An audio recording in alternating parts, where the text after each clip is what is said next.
Hi there, this is Donna Thistlethwaite from Mentally Wealthy, and I'm very excited to have Lison Mage with me today.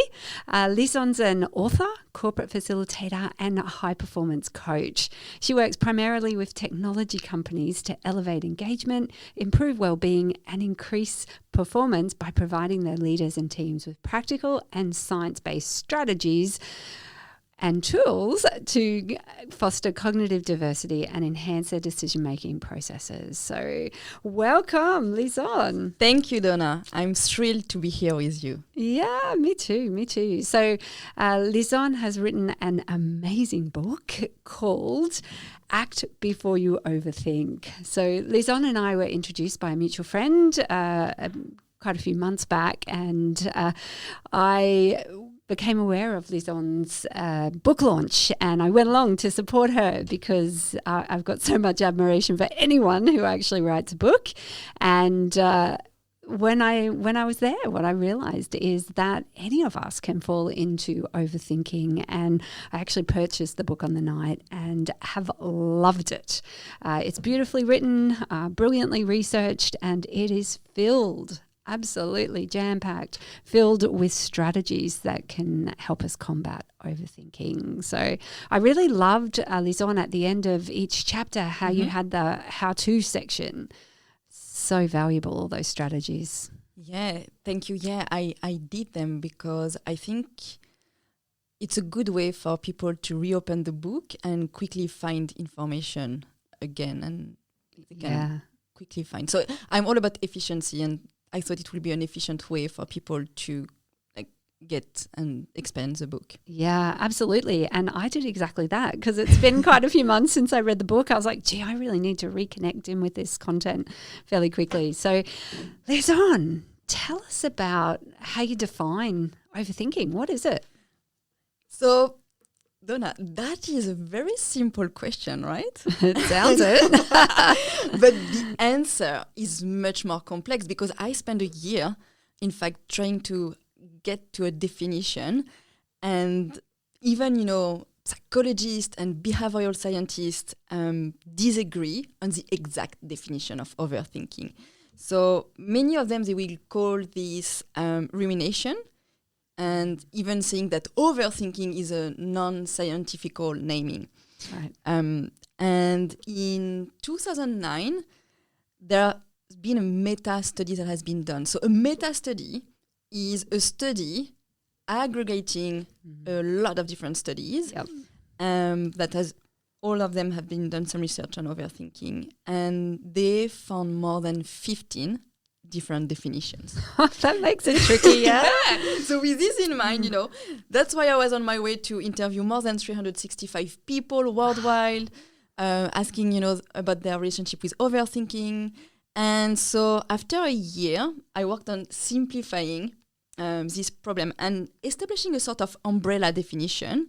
And I'm saying that overthinking is an excess of thoughts that lead to harmful consequences. Okay. So an excess of thoughts that leads to harmful consequences. That's my simple definition. Yeah, beautiful. I like that. So as you know, Lison, and I imagine many of our listeners will know, I'm particularly interested in well-being and mental health. And I just wondered, how does overthinking impact our well-being, do you think? It's impacting our well-being massively. And in fact, you know what, Donna, not even only our well-being. I mean, when you talk about well-being, you talk about mental and physical health, right? Totally. Because, it's impacting both. So study demonstrated that overthinking causes an increase of duration and amplifies the intensity of negative emotion, such as stress, anxiety, and worry. And as well, this, for example, if it's stress, if it's prolonged for too long, it can even lead to burnout. Yeah. And overthinking is a strong predictor of depression. In fact, one of the most shocking stats I found is that overthinkers are 4 times more likely to fall into depression than non-overthinkers. Wow. And again, I don't want to, but there is a lot of things to say in how it can affect us. And so also overthinking reduces the quality and the duration of our sleep. Right. So definitely, overthinking play a massive role in affecting, our well-being. So we need to take care of ourselves. So to do that, we need to manage our overthinking. Yeah. Yeah. So how do we know if we're prone to overthinking? Like, what are the signs of it? That's a really good question. And I think that we could see it as maybe like an analytical layer and with an emotional layer. That's Right. how I like to see those signs. So first, it's when we need to talk about sign, it's like what is triggering our overthinking. Yeah. And so for the kind of analytical part is about the fear of failure, like of making a mistake or of being wrong. That is a strong precursor of overthinking. So if you happen to, for example, want to make a big purchase, like buying a house, and that you go into a search of finding more information, make analysis, and in spreadsheet, watch video, read books, to ensure that you know everything before you make your decision. That kind of like a sense of twisted perfectionism, where you might end up setting yourself unrealistic standard of performance and work tirelessly to attain them. And so this whole behavior is motivated by the fear of failure. Mm-hmm. Like not choosing of what is the best would be seen as failing, which means like you are not in control or not competent. So, and parenthesis, like we need to reinterpret what failure is. Yeah. Failures are like vaccines. We fear the needle and dread the moment we will be stung. But the same way as vaccines build up our physical immune system, failure and mistake can build up our psychological immune system. They offer the opportunity to improve our resilience and to grow. So that was the analytical aspect. And in terms of emotional aspect, it's very similar. In fact, we have to focus on what triggers our overthinking. And in this case, it's more a fear of abandonment. We fear to not be enough and consequently not being worthy of being loved. And so often the overthinkers are interviewed would say that they fear dying alone. And they could adopt behaviors such as people pleasing and always saying yes. So I think, there could be some sign that you go into overthinking. Yeah. Wow. It sounds like it's definitely has a risk of causing some real negative consequences in our lives. So you mentioned the impact of well-being on our well-being. Are there other consequences of overthinking that would be helpful for our listeners to be aware of? Yeah. In fact, many consequences. So it depends of your overthinking type.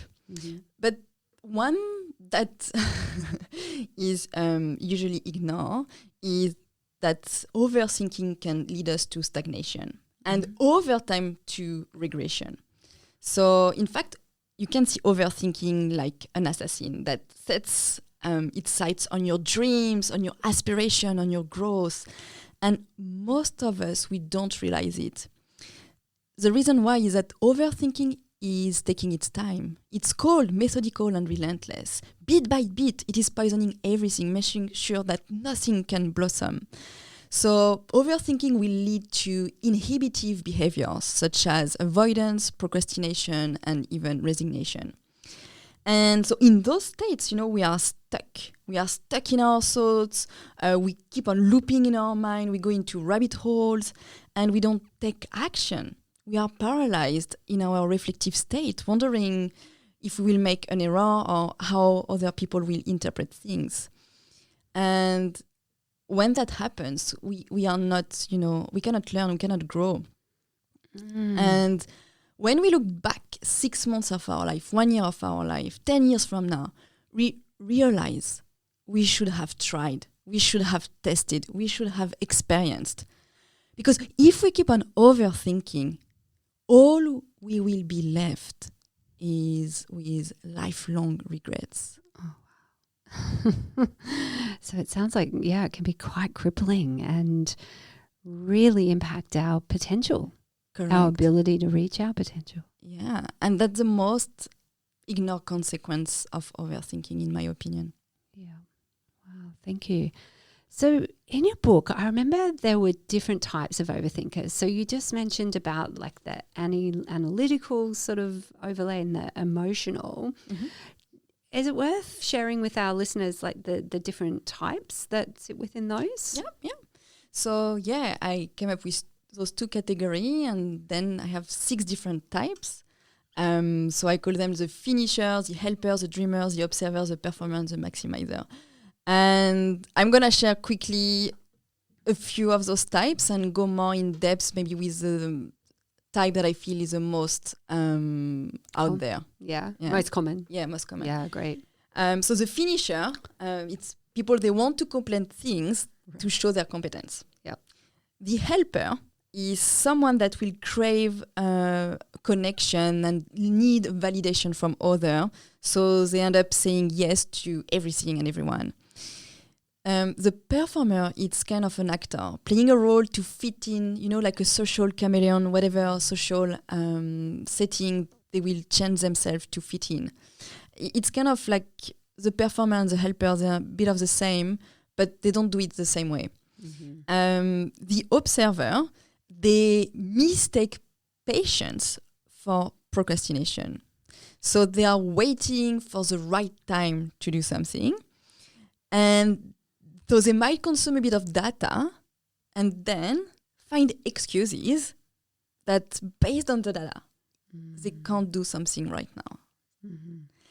And they're really avoiding, is that what you're saying? Yeah, like they say, I'm like being patient, but in fact it turns into procrastination. Yeah. Like not to do the thing, and why I should not do the things, because I'm patient, but not really in fact. So they're almost telling themselves a lie as well. Yeah, exactly. And so the dreamer, so they are very similar to the observer, at the emotional level, and they might go into daydreaming. They will kind of mistake avoidance for attentiveness. For example, you could have a conversation with a daydreamer and say, I feel you. And because I feel you, I know it's not the right time to do this. And they can be very empathetic. And I feel that the one that people recognize themselves most with is a maximizer, which is a sort of perfectionism too. Mm-hmm. And so the maximizer, they are people that hope to achieve the perfect outcome or the best outcome. And they will bring... That will bring them to consume too much information. So they want to find the best flat to buy, the best presentation, the best tech object to buy, the best career path to follow. And to illustrate this, this behavior, why it's bad for us, I used an illustration in the book. So it's a bit harder in the podcast to show it. But basically, when we can see on this picture is a possum. And the possum is a big rodent. And overnight, the possum broke into the bakery. Yep. And he found a lot of patisserie to eat. Yep. And so he ate as much as he could. And the next day when people enter into the bakery, they found the possum defeated, like his belly triple size, because he ate so much he couldn't move anymore. Nearly ate himself to death. And, at first, even now, the picture looks funny. Even now, we are laughing about it. Yep. But when we think of it, we realize that the poor animal was unable to control itself. Mm-hmm. It almost killed itself because it ate too much. I think that's me some days. But here's the thing, that sometimes maximizer, they are like our poor possum. Right. They don't eat too much patisserie, but they over-consume information. Yeah. They simply spend too much time and effort thinking and analyzing information. They binge on information because they have the belief that the more information they have, the better their outcome will be. Oh my gosh. Like, you know, the more information I have, the better my decision will be. The more information I have, the better my presentation will be. And the list goes on. Oh gosh, that actually sounds like me back when I was at uni, and you know, I'd start looking for my journal articles, and then I go, oh my gosh, I have to go and follow this one now, and it would be like being a detective and just trying to find all of this information because it was going to really enrich my assignment and, you know, get me a great grade. So I so resonate with that. I really relate to it. Yeah. But it can be overwhelming as correct, well. because Like, more you can is not just always the best. drown in it all. That's it. You know, you're overwhelmed by the amount of information. Yeah. And you can end up in what is called analysis paralysis. Yeah. It's when, you know, there are so many parameters, so many moving parts that you are unable to fit them together and come up with a decision or a choice. Yeah. So that's impacting you, but it also can impact people around you. Yeah, absolutely. So were they all our types? Yeah. Yeah, great. Thanks for sharing that with us. And just to our listeners, you know, which of them sounds like, you know, it could be you. Great. And grab a copy of Lison's book for some tips. Yeah, because I share how to tips. address it. Yeah, according to which type you are. Like you have Yes. more tips that are dedicated to which overthinker you are. I loved in your book how you had the QR code where you can go and get more information from the website as well. Fabulous idea. Yeah, and nowadays everyone can scan a QR code, right? Yes, absolutely. Gosh, such a cool world we live in. So, Lison, let's think about some scenarios that our listeners could find themselves overthinking and consider what they might do. So let's imagine they've got 2 job offers on the table. How does someone make a decision if they both sort of seem like they've, you know, got pros and cons? And what might they do? Yeah. So that's a question that is going on in a lot of overthinkers' mind from the interview I did and worldwide. You know, it's not like it's a worldwide question. Yeah. And so if you are hesitating between like 2 job offers, maybe before I would like to share the notion of what's a hard choice. Because in fact, for some people, they will know it will be an easy choice for them to know which job offers they want, because maybe from day one, they knew whether they wanted to be a firefighter or a doctor, and that's easy for them to make decision in their career path. Yes. And for others, it might not be the case, and they might fall into analysis paralysis again. And in fact, I really like the notion that Dr. Ruth Chang shared in a TED Talk. Oh, I know that one. Yeah. She's talking about like being on the par. So imagine you are at the airport and you have 2 suitcases and you don't know which one is heavier, lighter, or maybe they have the same weight. So at the airport, maybe you can have a scale and you can weight which one it is, and that's going to be easy for you to know. But now if you're at home and you have those 2 suitcases with you and you don't have any scale, so you try to feel them. You are carrying like each suitcase and you try to see if like one is like maybe heavier, lighter, or the same weight. But maybe it's difficult to know which one is like, if there is any difference in terms of their value. And in fact, that's where I'm coming, in fact. So when we make hard choice, we need to understand our value, because we can be focused on like the outcome, and we want to find the process is to find the outcome. But how about we reframe ourselves and say, okay, what is the value here? And be more like into a decision making that is value based. So for example, like a tip, if you don't know between 2 job offers, which one you should take, go and see one of your friends. You quickly tell them in 2 minutes those 2 job offers, what they are about, and they will say, but it's easy. You should take the tech startup because you love, like, you are passionate about this topic, you love to work in a very high speed environment rather than like working maybe for the government, and which is more slow pace. But, you know, So it's easy because they know your value. So they quickly will be able to tell you which one is maybe better for you. Yes. Yeah, cool. And I guess there's always that possibility that you might go, oh my gosh, I don't agree. But then you've got that clarity around which is the choice for you. Yeah. Yeah. Cool. Thanks. And what about work relationships? Is that something that people can overthink a bit? And, what advice would you give somebody around that? So yes, during my interviews, I heard people that, they were in a meeting and maybe like their boss had a comment that was a bit, weird, and they didn't know how to react at that time, and so they just keep it for themselves. But what's happening is that they will ruminate about this comment for days, for weeks, and I have even had a lady, she couldn't eat because she went into a rabbit hole and she started to have some movies ongoing, am I gonna get fired or this kind of stuff. And then you can lose confidence in yourself, and so that definitely is happening around out there.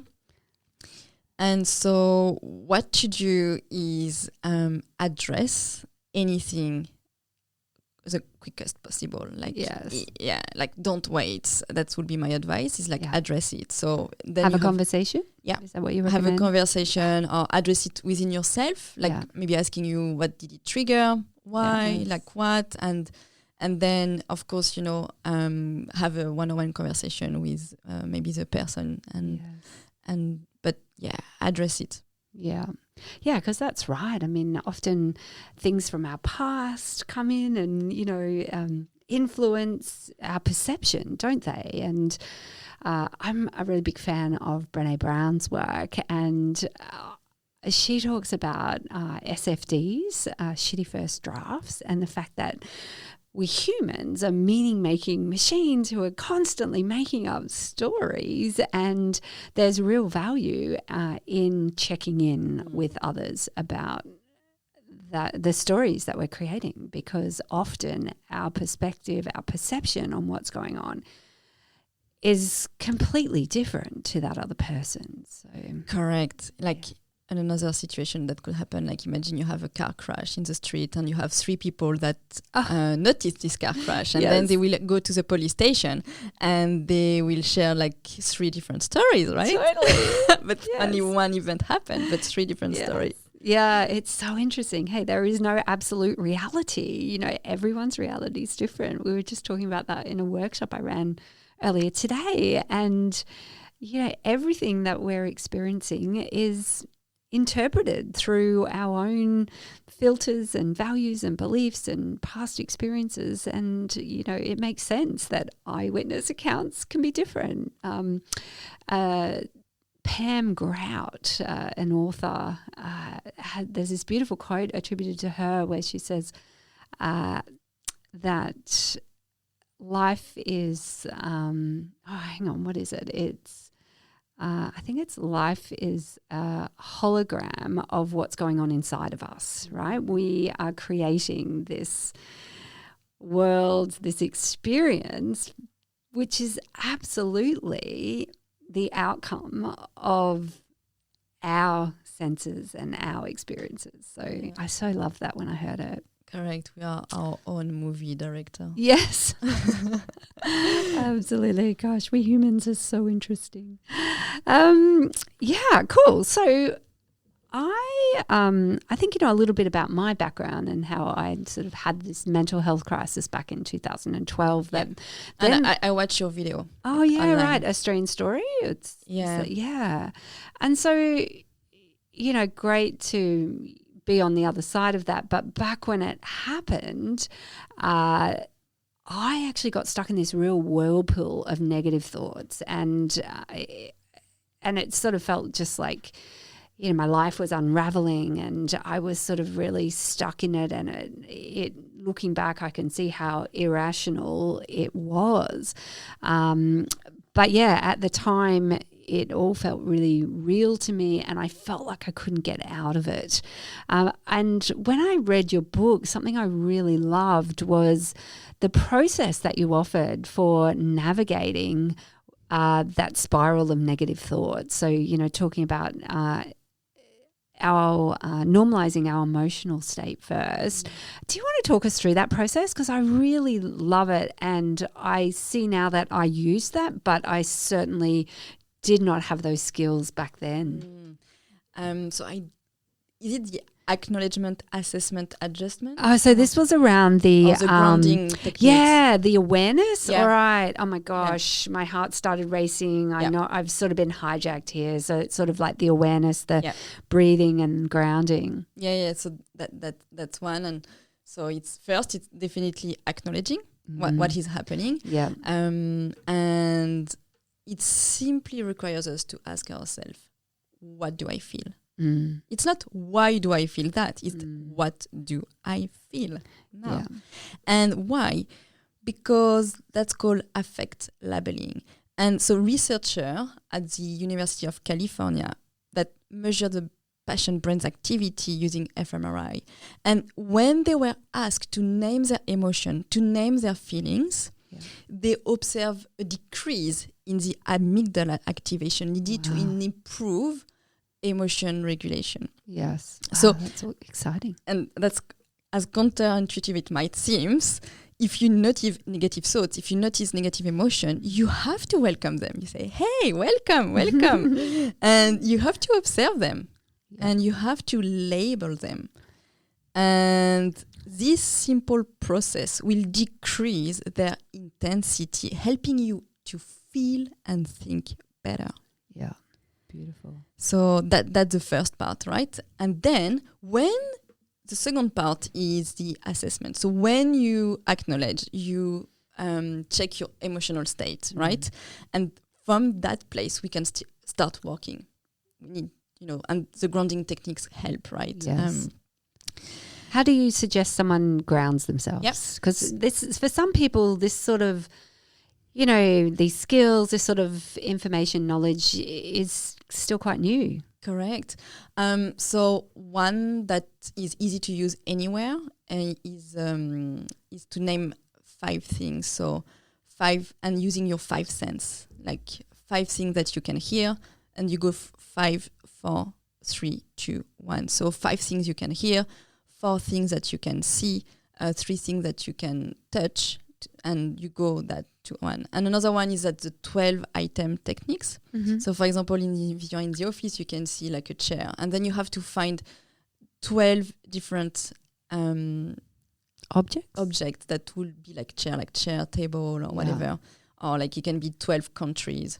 Okay. And by doing that, you are going to ground yourself. So you have to go up to 12, not 3, 4, 5. Wow. It's really up to 12. So even in the bed, like if you close your eyes, you can't sleep, maybe try to find 12 cities around there that you know of.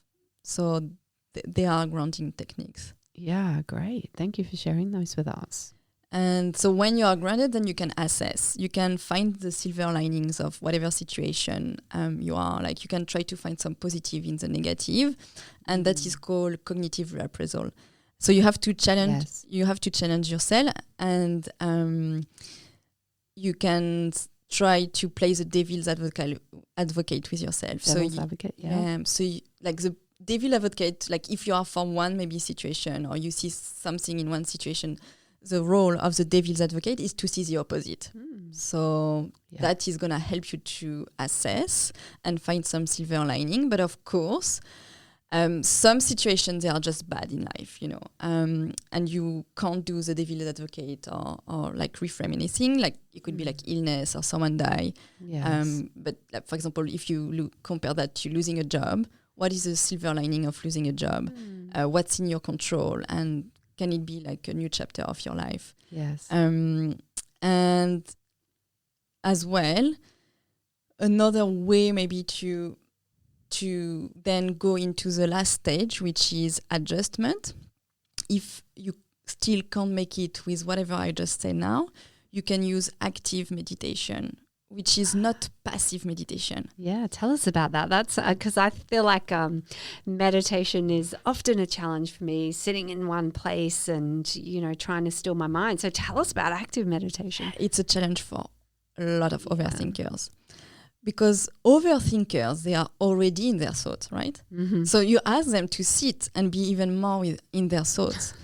And in fact, I would strongly recommend not to do passive meditation for overthinker, but because those thoughts can become even more vivid. Right. And they can, if you stop, because it's really hard for overthinker to detach themselves maybe from the thought that they are having. So because I think overthinker, they are not looking at your thoughts, because in passive meditation it's like look at your thoughts. Overthinker, you're observing them, aren't they you? leave them. They leave their thoughts, right? They live them, yes. Yeah. So passive meditation is a torture for them. So because you put yourself in having more of those thoughts. So I think active meditation is something that you do. Like it can be like a tea ceremony, it can be gardening. It's something that is relaxing for your mind, but you are active in doing something. It can be painting, something you do over and over, but you are kind of in action as well. And you can express yourself in doing this kind of stuff. So that's why I would strongly recommend overthinker to practice more active meditation. So it almost sounds like my cycling could be a form of meditation. Yeah. Yeah, wow. So I guess, is it about just being really present? Is that? Yes. Does that sort of meet that criteria of being a form of meditation? Yeah. It's coming back to the present. Yes. Yeah. I talk a lot of in my keynotes about having your thing, that thing that energizes you, that brings you fully into the moment, that puts you into that flow state. Correct. And for me, it's cycling and dancing and, listening to music. But yeah, I love that idea of an active meditation. That's really awesome. I think that would be very helpful for our listeners. So, oh my gosh, Lison, you have shared so many cool strategies with us.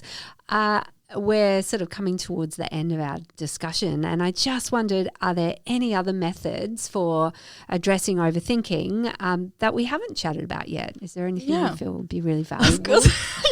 You wrote a whole book about it. Yeah, but I could even write 3 books on the topic. Gosh. Because you interviewed 365 people worldwide. Wow. Yeah. That's amazing. Yeah, that's a lot of data. Indeed. So just because, I want to make it simple, and it's more a philosophy. So it's about being curious and audacious. So you have being curious and what? And audacious. So you have to foster curiosity. So usually overthinker, they are very good with that. They will, they are going to be curious. They're going to learn about some topics and even maybe too much. Yep. And so they won't do things. Yeah. So you have to go into doing, which is you have to be audacious to do the things. You have to be bold, to be courageous and take action. Right. So that's why another tip is like you can ask yourself recently, have I been enough curious and audacious, or have I been only curious and not audacious enough? Right. So the audacity is around taking action about your curiosity. Whatever you were curious about. Now it's time to be audacious about it. To actually do it and stop thinking about it. Exactly. Right. Great. Thank you. Anything else there? Sure. Like now we are talking about action, like nowadays it's really easy to consume information, to read self-help book, to listen podcasts, to feel good about ourselves. And it's great, and I believe that those insights are gold. But we also need to make sure that we are consuming in a healthy way. That we learn great things, because otherwise we learn something, but the next day we do the same things as before. Yeah. So I would like to encourage our listener today to take action. So every time you consume some new information, like watching a TED Talk, listening to a podcast, find at least one thing you will apply for yourself and start doing it right after. So my final message, let me ask you, what will you take away from listening to this conversation and start doing, or maybe stop doing? What is the one action you will take now? Awesome. That's a beautiful segue into concluding our session today. Lison, thank you. Thank you for sharing so generously your wisdom and, this great information with our audience. If people want to buy a book, where would they go? Like Amazon, I guess. Amazon, worldwide. yes. It's available worldwide on Amazon. Right. Yeah. So Act Before You Overthink. Yes. Beautiful. Great. And what about your social media channels? How do people reach out to you if they say wanted you to come and speak to their workplace? Yeah, so any social media platform, like you just Google Lison Mage and you can add me on LinkedIn. I love to, I think LinkedIn is the main platform where I'm the most active. Okay, fabulous. So Lison's name, how you spell that? Lison. And her surname is Mage. So thank you, Lison. It's been an absolute pleasure to catch up today. And thank you for being at my book launch. I really appreciate that. Like your energy, like how we pop the balloon at the end. It was great. It was great fun. Thank you. All right. Take care. Thank you. Bye.